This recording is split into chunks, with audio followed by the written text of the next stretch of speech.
नमस्कार विद्यार्थियों, आपके अपने समृद्धि परिवार में आपका हार्दिक स्वागत है।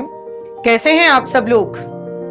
जैसा कि आप सभी को मालूम है कि कल आप लोगों की रीट पात्रता परीक्षा कल और परसों यानी 23 और 24 जुलाई को है। देखो, देखते ही देखते आपको पता ही नहीं चला है कि आपकी परीक्षा आपके नजदीक आ गई है और आपने अपनी तैयारी को अंतिम रूप दे दिया होगा। एक विद्यार्थी होने के नाते स्वाभाविक गतिविधि है कि हमारे मन में पूर्ण संतुष्टि नहीं होती है। एक अदृश्य भय है कि मैंने तैयारी तो बहुत अच्छी कर ली, पता नहीं क्या होगा, पता नहीं मैं अच्छा प्रदर्शन कर पाऊंगा या नहीं पाऊंगा। मैं आपको एक सटीक बात ये कहूं कि सबसे बड़ी जो उपलब्धि होती है ना परीक्षा की, वो होती है पेपर में अच्छी तरह से प्रेजेंटेशन देना। आपको ध्यान दीजिएगा इस बात पर, कभी भी कोई विद्यार्थी अपने आप में परिपूर्ण नहीं होता है, पर जो अभिव्यक्ति वो दे रहा है, जो प्रस्तुति वो दे रहा है, जो प्रश्न वो कर रहा है, उसमें 100% होना चाहिए। कभी भी देख लीजिएगा, अगर हम ग्रहण में 100% करेंगे तो फिर हम आगे नहीं बढ़ पाएंगे। और अगर हम अभिव्यक्ति में 100% करें कि मुझे जितना आ रहा है उतना मैं पूरे कॉन्फिडेंस के साथ प्रस्तुतिकरण करूं। आप लोगों ने इतने दिन मेहनत की है, इतने दिन तैयारी की है, डिपेंड करेगा उस 2.5 घंटे में आपका प्रदर्शन कैसा रहेगा, आपका मानसिक संतुलन कैसा रहेगा, किस तरह से आप अपने नियमित समय पर, नियमित स्थान पर और नियमित समय में पेपर का प्रस्तुतिकरण करेंगे। कुल मिलाकर अब ये समय नहीं है कि ये अपन होता है कई बार, अभी वास्तव में एक ट्रेंड होता है कि एग्जाम से पहले ये मोटिवेशनल दे दिया, ये स्पीच दे दिया। भाई, एक विद्यार्थी में इस समय, एग्जाम के समय सबसे ज्यादा अभी प्रेरणाएं भरी हुई होती हैं। वो एक खुद ही अपने आप में बहुत बड़ा उदाहरण है।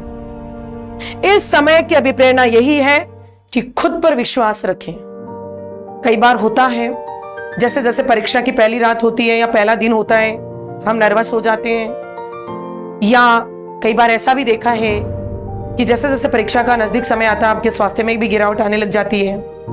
यही हम हार गए। हमें पूरा विश्वास रखना चाहिए, हमें पूर्णतया अपनी तैयारी पर विश्वास करना चाहिए। और इस रीट में तो आपको, पात्रता परीक्षा में तो पूरी तरह माइंडली प्रिपेयर रहो, माइनस मार्किंग है नहीं, पहली बात।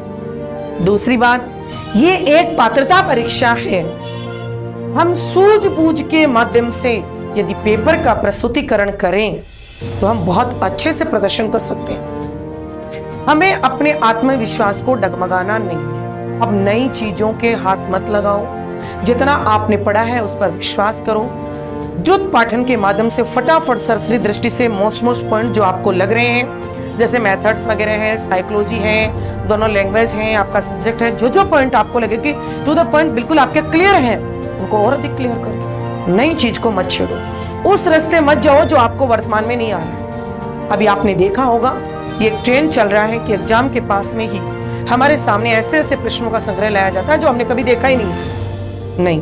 हमें ऐसा नहीं करना। इस समय अपनी तैयारी पर विश्वास करो, अपने आप पर विश्वास करो और ध्यान रखिएगा, जो इंसान खुद पर विश्वास रखता है वो जीत जाता है। इस बात को पूरी तरह अमल में रखकर अच्छे तरह से आज का दिन व्यतीत करें, भरपूर नींद लें, अपने स्वास्थ्य का ध्यान रखें। जैसा कि आप सभी को मालूम है, वर्तमान में पूरा एनवायरनमेंट है वो भी चेंज हो रहा है, तो बिल्कुल हमारी शारीरिक स्वस्थता भी बहुत बड़ा अपने आप में एक कारण है, मानसिक स्वस्थता तो है ही है। तो अच्छी तरह से तैयारी रखकर इन 2 दिन का अच्छे से सामना करो।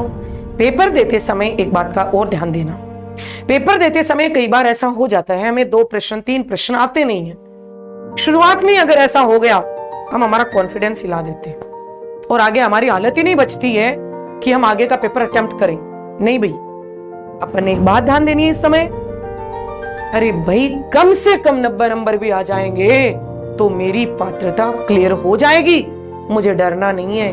अगर 50-60 प्रश्न भी हो गए गड़ाई तो भी दिक्कत नहीं है, तो फिर किस बात से कॉन्फिडेंस डाउन करना है। 2-4-5 प्रश्न नहीं आए तो क्या बिगड़ जाएगा, आगे बढ़ो और जो आ रहे हैं उनको करो, पूरी सूझबूझ से करो। और ध्यान दीजिएगा, जिस प्रश्न को कर रहे हो अच्छे से पढ़ो, अपनी पूरी की पूरी जो भी इंद्रियां हैं उनको प्रयोग में लेकर प्रश्न को अच्छी तरह से ग्रहण करो। उसके बाद चारों ऑप्शन जरूर पढ़ना, पेपर में सही प्रश्न को टिक करना, और पेपर में जो टिक किया है वही ओमा शीट में भरना।